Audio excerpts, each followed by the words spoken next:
Ei pessoal, vamos ler hoje o capítulo 7. Passe para outra margem. Já não falarei muito convosco, porque aí vem o príncipe do mundo, e ele nada tem em mim. João 14:30. Ele foi oprimido e humilhado, mas não abriu a boca.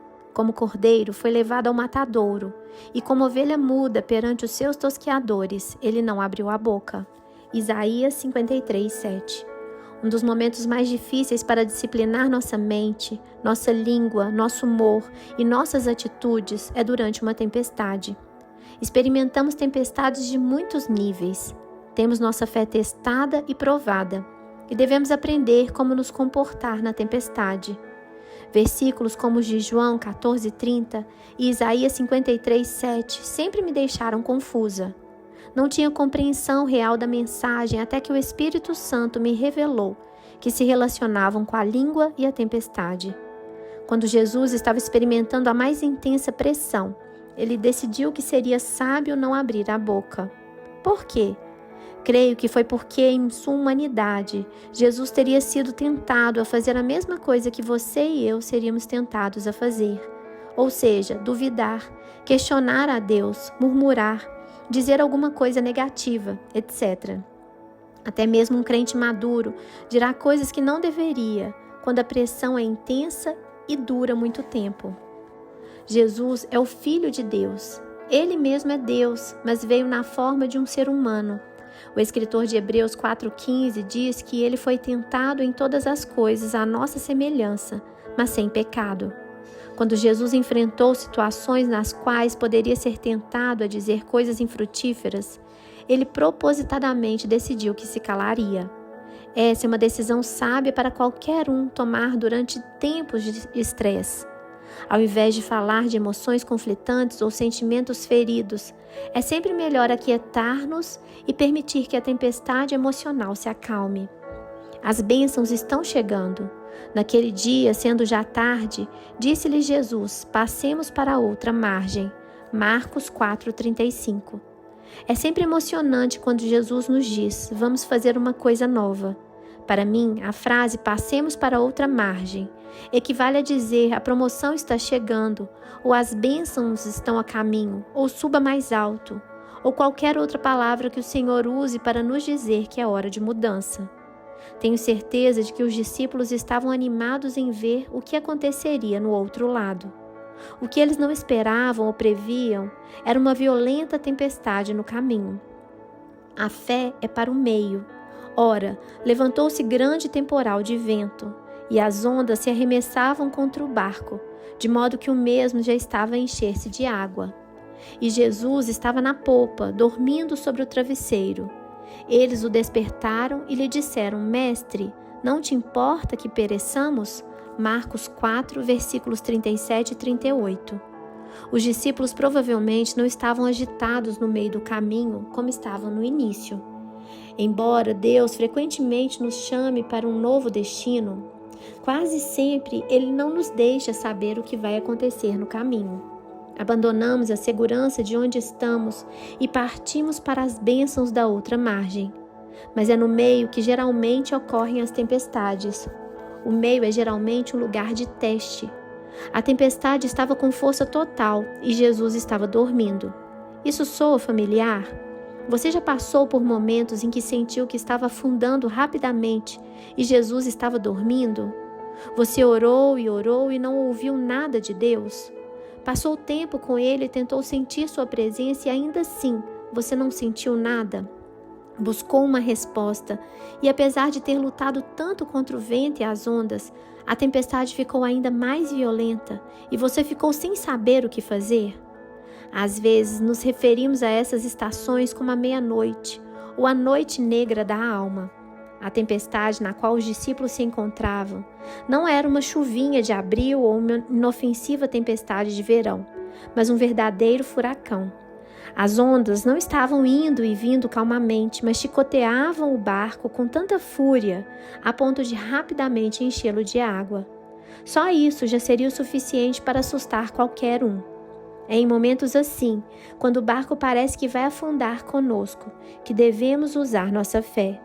Podemos falar ou ler sobre fé, ouvir sermões, cantar músicas, mas na tempestade devemos usá-la. É também nessas horas que descobrimos quanta fé realmente temos. A fé é como um músculo. Ela se torna mais forte quando é usada e não apenas quando falamos dela. Cada tempestade que enfrentamos nos capacita a lidar melhor com a próxima. Logo nos tornamos um navegador tão bom que as tempestades não nos perturbam mais. Já passamos por isto antes e sabemos como terminará. Tudo ficará bem. De acordo com a Bíblia, somos mais que vencedores. Romanos 8:37. Para mim, isso significa que já sabemos que venceremos antes mesmo da batalha começar. Para alcançar o alvo, temos de enfrentar a tempestade, o que nem sempre é divertido. Mas é uma bênção saber que a fé é para aqueles dias quando não vemos a manifestação ainda. A fé é para o meio. Começar uma coisa não requer uma fé tremenda. O começo e o fim são emocionantes, mas puxa o meio. Mesmo assim, temos de passar pelo meio para chegar à outra margem. Jesus queria que seus discípulos crescem nele. Passemos para a outra margem, disse ele. Jesus esperava que crescem que se ele disse, aquilo iria acontecer. No entanto, assim como nós, os discípulos ficaram com medo. Tempestade acalmada, discípulos repreendidos. E ele, despertando, repreendeu o vento e disse ao mar: acalma-te, emudece. O vento se aquietou e fez-se grande bonança. Então lhes disse: por que sois assim tímidos? Como é que não tendes fé nenhuma? Marcos 4, 39 e 40. Jesus acalmou a tempestade, mas repreendeu os discípulos pela falta de fé. Por que Jesus faz isso? É vital para o nosso futuro que cresçamos na fé, que é a confiança em Deus. Se Jesus permitisse que ficássemos com medo e continuasse a acalmar as nossas tempestades, sem nos corrigir, nunca aprenderíamos a insistir para passar para outra margem. Uma das coisas que devemos mudar é a nossa resposta às tempestades da vida. Claro que devemos crescer no domínio próprio e disciplina da língua. Como vimos, não podemos domar a língua sem a ajuda de Deus, mas nem Ele fará isso por nós. Aguente firme, a ajuda está a caminho. Guardemos firme a confissão da esperança sem vacilar, pois quem fez a promessa é fiel. Hebreus 10, 23. Não basta ser positivo e falar com fé quando nossas circunstâncias são positivas. É hora de passarmos para outra margem. É hora de subirmos mais alto. É hora de guardarmos firme a confissão da esperança. Hebreus 10, 23. E sobrevivermos às tempestades, sabendo que Deus tem seus olhos em tudo, inclusive em nós e na tempestade. Deus é fiel e podemos segurar em sua mão, sabendo que Ele não permitirá que afundemos. Uma fonte com água doce e amarga. De uma só boca procede bênção e maldição. Meus irmãos, não é conveniente que essas coisas sejam assim. Acaso pode a fonte jorrar do mesmo lugar o que é doce e o que é amargoso? Tiago 3, versículos 10 e 11. Devemos nos esforçar para eliminar a conversa contraditória, falar uma coisa nos momentos bons e outra nos momentos ruins. Devemos nos esforçar para não ser fontes que jorram água doce em momentos agradáveis e amarga em momentos amargos. Jesus estava sujeito às mesmas pressões e tentações que nós, e mesmo assim, ele permaneceu sempre o mesmo. Hebreus 13, 8. Jesus teve de disciplinar sua língua e sua conversa durante as tempestades da vida, e nós também devemos fazer o mesmo. O controle da língua deveria ser o nosso alvo. É um sinal de maturidade, é uma maneira de glorificar a Deus. Refreie a sua língua. Se alguém supõe ser religioso, deixando de refrear a língua, antes enganando o próprio coração, a sua religião é vã. Tiago 1,26. Meu amigo, essa é uma declaração forte. Podemos fazer todo tipo de boas obras por convicção religiosa, mas se não refrearmos a língua, não terão valor algum. Quando o assunto é palavra, língua e boca, não sei se esse é o seu caso. Fico deveras preocupada. O termo cabresto é definido no Webster como um arreio que consiste de uma testeira, freio e rédeas, que se encaixa na cabeça de um cavalo e é usada para controlar a marcha ou para guiá-lo. No meio das tempestades da vida, se não refrearmos a língua, jamais experimentaremos a libertação. O Espírito Santo será nosso cabresto, se aceitarmos sua liderança e orientação. Coloque um freio na boca. Ora, se pomos freio na boca dos cavalos para nos obedecerem, também lhes dirigimos o corpo inteiro. Observai igualmente os navios que, sendo tão grandes e batidos de rijos ventos, por um pequeníssimo leme, são dirigidos para onde queira o impulso do timoneiro. Assim também a língua, pequeno órgão, se gaba de grandes coisas. Vede como uma fagulha põe em brasas tão grande selva. Tiago 3, versículos de 3 a 5. Esses versículos indicam que a língua direciona a nossa vida. Alguém pode dizer que nossas palavras delimitam margens nas quais devemos viver. A língua é um membro tão pequeno do corpo e, mesmo assim, pode realizar grandes coisas. Seria maravilhoso se fosse somente coisas boas, mas não é assim. Relacionamentos são destruídos pela língua. A língua pode causar e frequentemente causa divórcio. Pessoas são emocionalmente feridas e nem todas se recuperam. Alguns idosos ainda estão feridos por coisas que lhe foram ditas quando eram crianças. Sim, a língua pode ser um pequeno órgão, mas puxa, quão poderosa ela é. O freio que é colocado na boca de um cavalo também é muito pequeno, mas dá direção. Webster define o freio como a peça de metal de um cabresto que controla e reprime um animal. Algo que controla. Precisamos de um freio na boca, mas não será colocado de maneira forçada. Devemos querer. O Espírito Santo funcionará como esse freio se escolhermos sua direção. Quando começarmos a falar coisas erradas, nós o sentiremos puxar na direção correta. Ele está sempre trabalhando em nós para nos manter longe dos problemas. Seu ministério é para ser muito valorizado. O Espírito Santo como freio e cabresto. Não sejais como o cavalo ou a mula sem entendimento, os quais com freios e cabrestos são dominados, de outra sorte não te obedecem. Salmos 32, 9. Um cavalo obedece ao comando do cabresto que lhe controla o freio na boca. Se desobedecer, sofrerá grande dor. Acontece o mesmo em nosso relacionamento com o Espírito Santo. Ele é o cabresto e o freio em nossa boca. O Espírito Santo deveria estar controlando as rédeas de nossa vida. Ao seguirmos sua ordem, chegaremos ao lugar certo e ficaremos fora de todos os lugares errados. Mas se fizermos o contrário, sofreremos muito. A língua tem vontade própria, e toda altivez que se levante contra o conhecimento de Deus, e levando cativo todo pensamento à obediência de Cristo. 2 Coríntios 10, 5. Em tempos de prova, a língua parece ter vontade própria. Às vezes, sinto que minha língua tem um motor que alguém ligou quando eu menos esperava. É muito importante ser responsável por nossos pensamentos, porque a fonte da palavra é o pensamento. Satanás sugere um pensamento como: eu não posso mais continuar assim.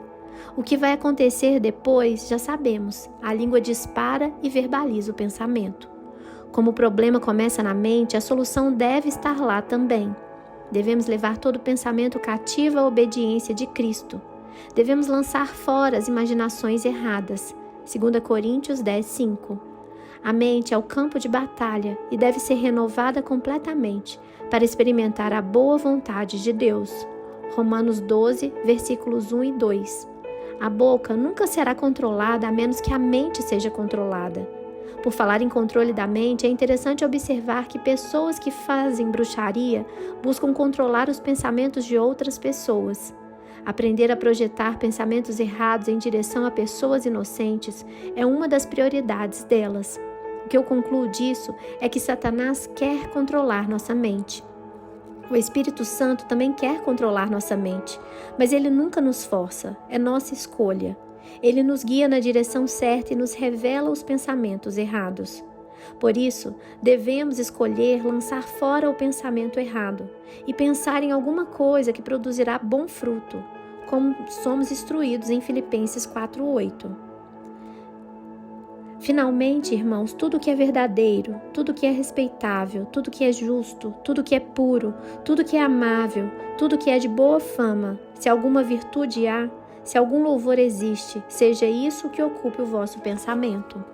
No Salmo 19:14, o salmista ora: as palavras dos meus lábios e o meditar do meu coração sejam agradáveis na tua presença, Senhor, rocha minha e redentor meu. Observe que ele menciona tanto a boca quanto a mente. É porque elas trabalham juntas. Acho que algumas pessoas tentam controlar a língua, mas não fazem nada sobre os pensamentos. É como arrancar as folhas de uma erva daninha e deixar a raiz. Em pouco tempo, ela crescerá novamente. Organize sua conversa. Bem-aventurados os irrepreensíveis no seu caminho, que andam na lei do Senhor. Salmo 119, 1. Devemos organizar nossa conversa de acordo com a vontade de Deus. Quando estiver sendo provado, não olhe só para onde você está agora e o que está acontecendo com você, mas olhe tudo com os olhos da fé. Você se afastou da praia e agora está no meio do mar com a tempestade rugindo, mas você passará para outra margem. Há bênçãos esperando por você lá, então não desista. Muitas pessoas retrocedem em tempos de desafio porque nunca aprenderam como falar. Submeter-se a uma prova já é muito desanimador e não precisamos de palavras de desalento que piorem ainda mais a situação. Em Deuteronômio 26:14, foi ordenado aos israelitas que trouxessem suas ofertas ao Senhor e dissessem: dos dízimos não comi no meu luto. Às vezes, quando as pessoas estão de luto, começam a comer seus próprios dízimos em vez de oferecê-los ao Senhor, retrocedendo assim na oferta. Por quê? Porque é mais difícil ser obediente ao Senhor nos momentos de dificuldade pessoal. O diabo sussurra: esse negócio de dízimo não está funcionando. É melhor você segurar o que conseguiu, ao invés de dá-lo. A língua coça e diz: isso não está funcionando. É melhor usar o dinheiro para suprir minhas próprias necessidades, porque ninguém mais está me ajudando. Lembre-se, Satanás não quer que você passe para outra margem. Ele não quer que você faça nenhum progresso. Ele quer que você volte para trás, para o lugar onde veio. Em Marcos 4, quando Jesus contou a parábola do semeador, a imagem do solo representava diferentes tipos de coração que recebiam a palavra. No versículo 17, Jesus fala da semente que foi plantada no solo rochoso, referindo-se àqueles que têm o coração endurecido como a rocha. Mas eles não têm raiz em si mesmos, sendo antes de pouca duração. Em lhes chegando a angústia ou a perseguição por causa da palavra, logo se escandalizam. As pessoas podem retroceder durante períodos de provação e tribulação. Em João 16:33, Jesus declara que devemos ter bom ânimo durante tais períodos, pois ele venceu o mundo por nós. Essas coisas vos tenho dito para que tenhais paz em mim. No mundo passais por aflições, mas tende bom ânimo. Eu venci o mundo. Essas são coisas que precisamos nos lembrar e dizer: poderão reviver esses ossos? Veio sobre mim a mão do Senhor. Ele me levou pelo Espírito do Senhor e me deixou no meio de um vale que estava cheio de ossos, e me fez andar ao redor deles. Eram muito numerosos na superfície do vale e estavam sequíssimos. Então me perguntou: filho do homem, acaso poderão reviver esses ossos? Respondi: Senhor Deus, tu o sabes. Disse-me ele: profetiza esses ossos, e disse-lhes: ossos secos, ouve a palavra do Senhor. Ezequiel 37, de 1-4. Você pode achar que sua vida não passa de ossos secos e mortos. Suas circunstâncias podem estar tão mortas que já cheiram mal. Sua esperança pode parecer perdida, mas deixe-me mostrar-lhe a saída de Deus. Esse texto narra que o profeta fez como Deus ordenou e viu o Senhor reviver e colocar fôlego e espírito nos ossos secos e mortos. A mesma coisa pode acontecer conosco, desde que nos tornemos porta-vozes de Deus e profetizemos sua palavra. Não podemos mais falar nossas próprias palavras vãs e, sob pressão, permitir que nossa língua assuma o papel principal. Lázaro, vem para fora. Estava enfermo Lázaro de Betânia, da aldeia de Maria e de sua irmã Marta. Esta Maria, cujo irmão Lázaro estava enfermo, era a mesma que ungiu com bálsamo o Senhor e lhe enxugou os pés com os seus cabelos. Mandaram, pois, as irmãs de Lázaro dizer a Jesus: Senhor, está enfermo aquele a quem amas. João 11, de 1-3. Em João 11, a doença e morte de Lázaro são relatadas. Quando Jesus entrou em cena, Lázaro já estava morto há 4 dias. Indo ao encontro de Jesus, sua irmã Marta disse-lhe: Senhor, se estiveras aqui, não teria morrido meu irmão. Mais tarde, sua irmã Maria lhe falou exatamente a mesma coisa: Senhor, se estiveras aqui, meu irmão não teria morrido. Nós nos sentimos assim às vezes. Sentimos que se Jesus tivesse aparecido mais cedo, talvez as coisas não tivessem ficado tão ruins. Tenho certeza de que os discípulos sentiram que a sua situação teria sido diferente se Jesus não tivesse adormecido no barco. Em João 11, de 23 a 25, vemos como Jesus respondeu a essas palavras de desesperança e desespero. Declarou-lhe Jesus: Teu irmão há de ressurgir. Eu sei, replicou Marta, que ele há de ressurgir na ressurreição no último dia. Disse-lhe Jesus: Eu sou a ressurreição e a vida. Quem crê em mim, ainda que morra, viverá. Você sabe o resto da história. Jesus chamou Lázaro, o homem que esteve morto durante 4 longos dias, para fora do túmulo, e ele veio totalmente restaurado. Se Jesus pôde ressuscitar um morto, certamente pode ressuscitar uma circunstância morta. Podemos ver pela experiência de Ezequiel com os ossos secos e pela ressurreição de Lázaro que não importa quão ruim as coisas pareçam, Deus trará a solução. Mas lembre-se, há princípios espirituais que devemos respeitar para ver o poder de Deus operando milagre. Um desses princípios espirituais é ilustrado pela história da mulher com fluxo de sangue. Continue dizendo a si mesmo: aconteceu que certa mulher que havia 12 anos vinha sofrendo de uma hemorragia e muito padecera à mão de vários médicos, tendo despendido tudo quanto possuía, sem contudo nada aproveitar. Antes, pelo contrário, indo a pior, tendo ouvido a fama de Jesus, vindo por trás dele, por entre a multidão, tocou-lhe a veste. Marcos 5, versículos 25 a 27. Que diremos da mulher com fluxo de sangue? Estava doente há 12 anos. Tinha sofrido muito e ninguém pôde ajudá-la. Com certeza, essa mulher era constantemente atormentada por pensamentos de desesperança. Quando decidiu ir até Jesus, ela deve ter ouvido: de que adianta? Mas decidiu enfrentar uma multidão tão grande que chegava a sufocá-la. Tocou as vestes de Jesus, virtude fluiu e ela foi curada. Mas há um detalhe que não podemos perder, porque dizia: se eu apenas lhe tocar as vestes, ficarei curada. Marcos 5, 28. Ela dizia, você entende? Ela dizia. Não importa como a mulher se sentia, não importa quanto tentaram desanimá-la. Embora o problema já durasse 12 anos e parecesse impossível passar pela multidão, essa mulher recebeu seu milagre. Jesus disse que fora a fé que a tinha salvado. A fé dessa mulher foi liberada por meio de suas palavras. A fé tem de ser ativada para funcionar, e nós a ativamos pelas palavras. Continue falando e não desista da esperança. Presos de esperança. Voltai à fortaleza, ó presos de esperança. Também hoje vos anuncio que tudo vos restituirei em dobro. Zacarias 9:12. Acabamos de ver 3 situações: ossos secos que reviveram, um morto trazido de volta à vida e uma mulher com uma doença incurável totalmente curada. Todas essas tempestades eram impossíveis para os homens, mas para Deus todas as coisas são possíveis. Mateus 19:26.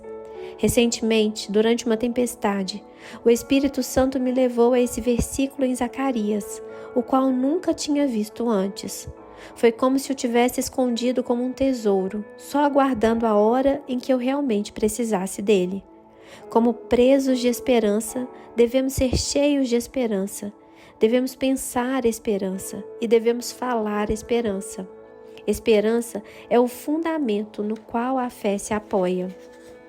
Algumas pessoas querem ter fé depois de perder toda a esperança. Não vai funcionar. Recuse-se a parar de ter esperança. Não importa quão secos os seus ossos possam parecer, quão morta a situação possa estar, quantos anos tenham passado. Deus ainda é Deus. E esse versículo nos diz que se permanecermos positivos e formos presos de esperança, Deus nos restituirá em dobro tudo que perdemos. Oração para o controle da língua. Põe guarda, Senhor, a minha boca. Vigia a porta dos meus lábios. Salmo 141, 3. Oro este versículo com muita frequência porque sei que preciso diariamente de ajuda para controlar minha língua. Quero que o Espírito Santo me condene quando estiver falando demais ou dizendo coisas que não deveria.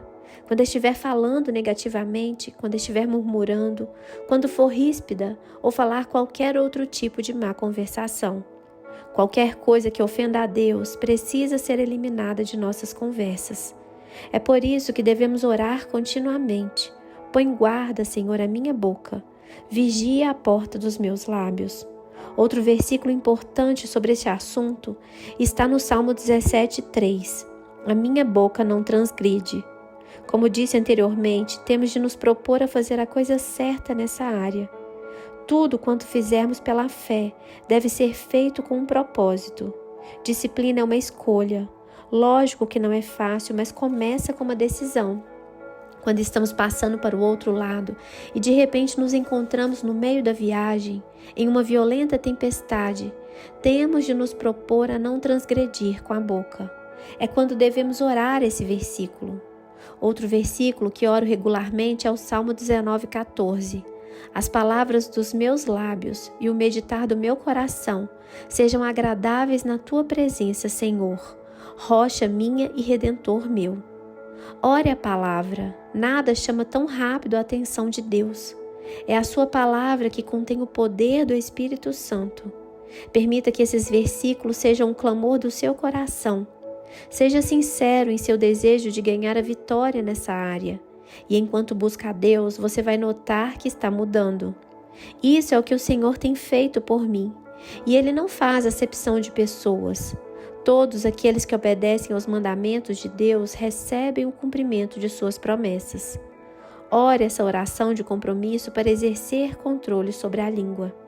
Senhor, oro para que Tu me ajudes a desenvolver uma sensibilidade ao Espírito Santo sobre toda a minha maneira de conversar.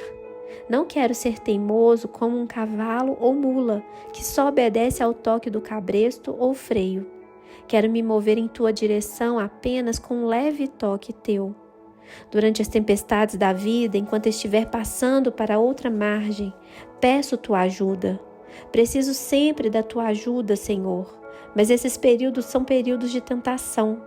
Coloque guardas nos meus lábios e que todas as palavras da minha boca sejam aceitáveis diante de Ti, ó Senhor, minha força e meu Redentor.